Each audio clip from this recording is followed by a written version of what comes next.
আসসালামু আলাইকুম রহমতুল্লাহ। যশোর বোর্ড 2024 আরও একটি গুরুত্বপূর্ণ প্রশ্ন সমাধানে সবাইকে স্বাগতম জানাচ্ছি। PQR ক্রমিক সমানুপাতি এবং 14/y সমান 1/m + 1/n। দুটি সংখ্যার অনুপাত 5:7 এবং এদের গসাগু দেওয়া আছে 4। সংখ্যা নির্ণয় করো। যেহেতু অনুপাত দেওয়া আছে তাহলে ধরে নিচ্ছি প্রথম সংখ্যাটি 5x এবং দ্বিতীয় সংখ্যাটি হচ্ছে 7x। এখন বলছে গসাগু 4, এর ভিতর কমন কোনটা? কমন হচ্ছে x, আর x এর মানটাই হলো কি 4। বসাই দিলে হবে 5 × 4 = 20 প্রথম সংখ্যাটি, এবং দ্বিতীয় সংখ্যাটি হচ্ছে 4 × 7 = 28। ঠিক আছে, এবং এই প্রশ্নটা অনেক গুরুত্বপূর্ণ, 26-এর যে কোনো একটা বোর্ডে আসবে আশা করা যায়। প্রমাণ করো যে p⁻8 q⁻8 r⁻8 × 1/p⁻12 + 1/q⁻12 +1/r⁻12 = p⁻12 + q⁻12 + r⁻12। এখন যে শর্তটা দিয়েছে যে p/q ক্রমিক সমানুপাতি, আমরা পরে আসছি যে সমানুপাতি হলো কি p/q = q/r। এখান থেকে আমরা কি পাবো? গুণ করলে যে q² = pr। ঠিক আছে, তাহলে আমরা বাম পক্ষে আসি। বাম পক্ষ left hand side equal p⁻8 q⁻8 r⁻8 into 1/p⁻12 plus 1/q⁻12 plus 1/r⁻12। ঠিক আছে, বাম পক্ষটুকু লিখে ফেললাম। এখন আমরা দেখি p⁻8 রেখে দেই, কিউ আছে, q⁻8 আছে। আমরা দেখি যে q⁻2⁴ লিখলে q⁻8 হয় কি না। q⁻2 কয়টা আছে? 4টা আছে। q⁻2 q⁻2 q⁻2 q⁻2। ঠিক আছে, এখন বৃত্তি কত? কিউ পাওয়ার, বৃত্তি সূচকে পড়ে আসছি। বৃত্তি 1 হলে পাওয়ারগুলো কি হবে? যোগ হয়ে যাবে। 2 2 4 6 8। ঠিক আছে, তাহলে q⁻8 আমার লেখার উদ্দেশ্য কি? q² লেখার উদ্দেশ্য হচ্ছে আমরা জানি এখানে পেয়ে গেছি যে q² = pr। এই যে pr। এখন পাওয়ার কত আছে? পাওয়ার আছে হলো এই যে 4 কিন্তু, হ্যাঁ আরেকটা লাইন এই যে লেখা দরকার নাই, বুঝে ফেলবা।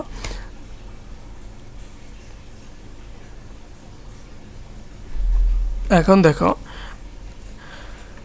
তাহলে p⁻4 r⁻4 ইন্টু r⁻8। ঠিক আছে, আর বাকিটুকু লিখে ফেলি 1/p⁻12 plus 1/q⁻12 plus 1/r⁻12। ওকে, এখন এই যে p⁻8 আর এই পাশে কত? p⁻12, তাহলে কত হবে? p⁻12 4 আছে এটা।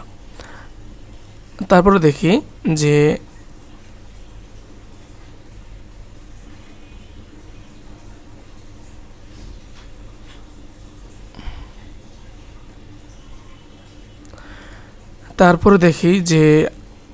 r⁻4 আছে আর এই পাশে r⁻8 আছে, তাহলে কত হবে?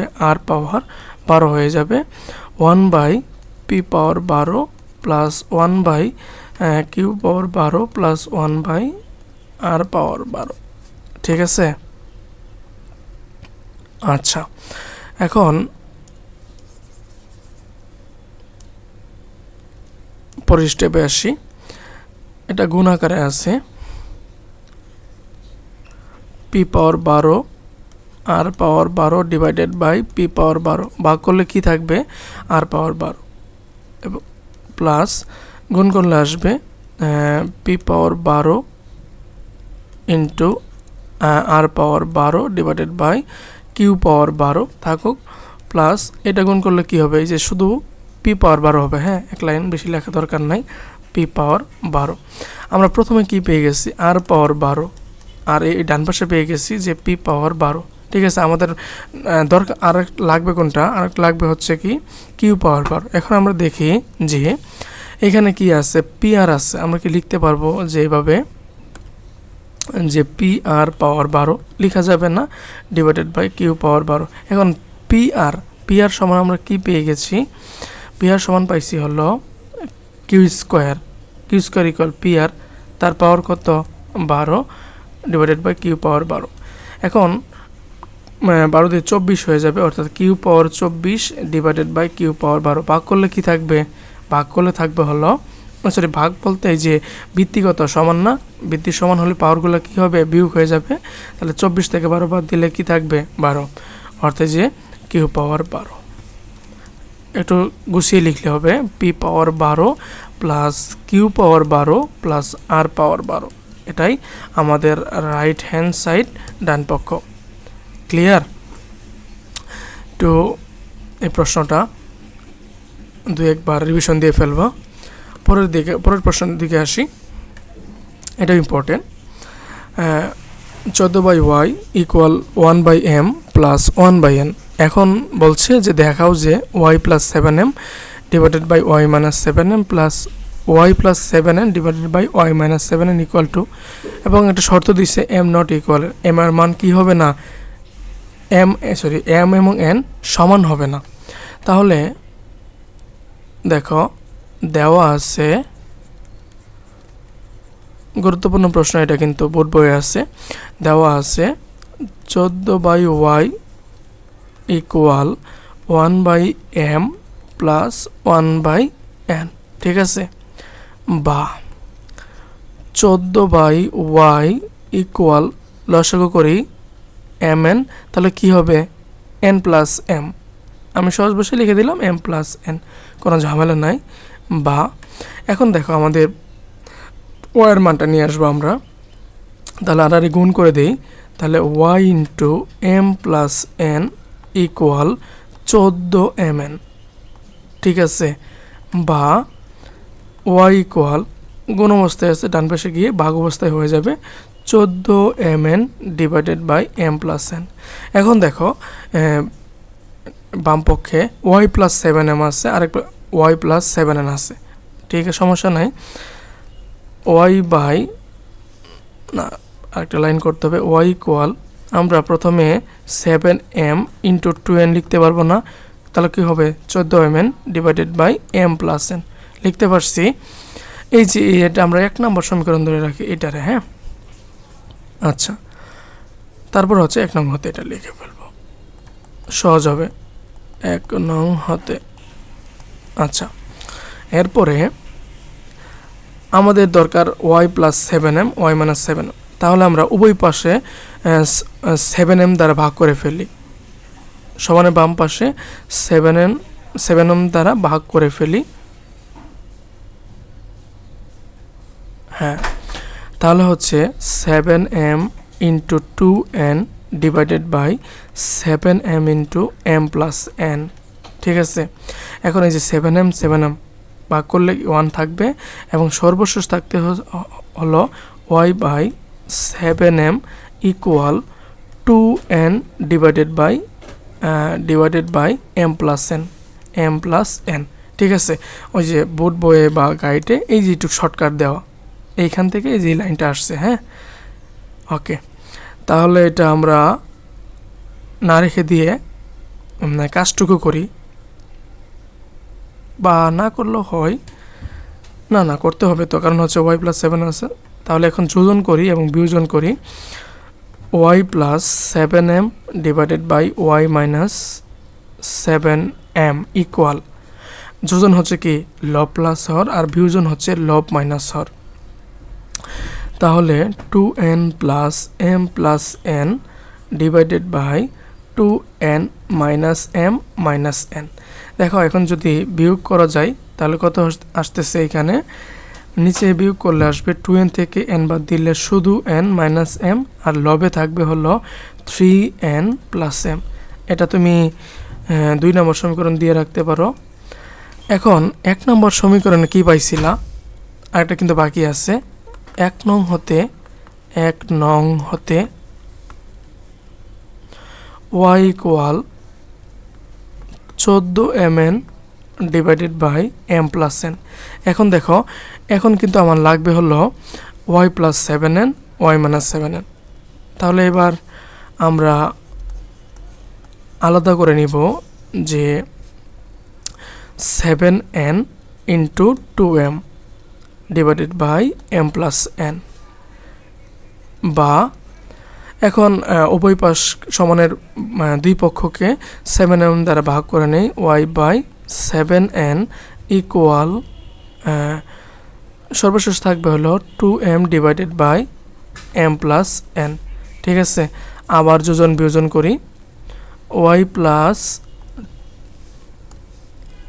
7n divided by y minus 7n equal 2m plus m plus n divided by 2m minus m minus n। ঠিক আছে, যেটা যোগ বিয়োগ করলে পাওয়া যাবে 3m plus n divided by m minus n। এটা রাখো 3 নাম্বার সমীকরণ। এখন আমাদের উত্তরের কিন্তু কাছে চলে আসছি। এই যে এইটুকু মানে যেটা 2 নাম্বার এবং 3 নাম্বার যোগ করলে পাওয়া যাবে 2। শেষটুকু শেষ করে ফেলি। 2 প্লাস 3 নং যোগ করে পাই y plus 7m divided by y minus 7m। ঠিক আছে, ইকুয়াল এইটুকু আমরা পেয়ে গেছি যে 3n plus m divided by n minus m plus, আর এই পাশে 3 নাম্বার আমরা পেয়ে গেছিলাম যে 3m plus n divided by m minus n। ঠিক আছে, এখন আমরা দেখি যে হরে কিন্তু ভিন্ন আছে, একটা হচ্ছে n মাইনাস m আর একটা হচ্ছে কি m মাইনাস n। এটা তোমাদের ইচ্ছা মতো করতে চাও, তোমরা যদি চাও যে ভাই আমি m মাইনাস n রাখবো তাও করা যাবে, n মাইনাস n রাখবো, এটা নিয়ে কোনো মানে ঝামেলা করা দরকার নাই, যেটা ইচ্ছা সেটাই করা যাবে। হ্যাঁ, আচ্ছা তোমাদের বোর্ড বইয়ে যেহেতু যেটাই আছে আমি করে দেই, m মাইনাস n করে দেই। ঠিক আছে, এখন m মাইনাস n করে দিলে কি মাইনাস m প্লাস n আসতেছে না, আর লবে আসবে 3n plus m plus 3m plus n divided by m minus n। ঠিক আছে, এখন দেখো তুমি যদি এভাবেও রাখো, এই যে ব্র্যাকেটেও রাখো, সমস্যা নাই। লসাগু নাও, লসাগু কত m মাইনাস n। ঠিক আছে, এখন এই যে m এই যে মাইনাসটা আসছে না, মাইনাসটা সামনে দিলেই হয়ে যাবে, একই কাহিনী কথা একই।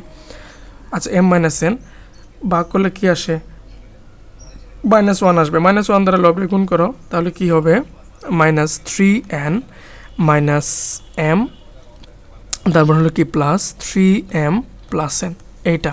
ঠিক আছে, এরপরে দেখো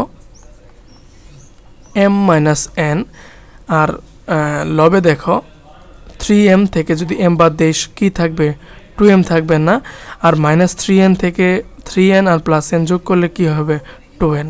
ঠিক আছে, এখন এরপরে দেখো লবে কি আছে 2 মানে 2 আছে না, 2 কমন নেই, তাহলে থাকবে কি m মাইনাস n, আর হরে হলো m minus n, m minus n m minus n ভাগ করলে কি থাকবে 17। এটাই কি আমাদের কাছে চাইছিল?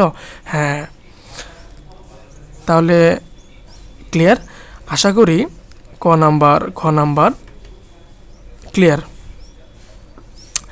ধন্যবাদ সবাইকে যারা শেষ পর্যন্ত ছিল। আরেকটা প্রশ্ন আছে 16 নাম্বার, সেটা দেখে আইসো এরপরে।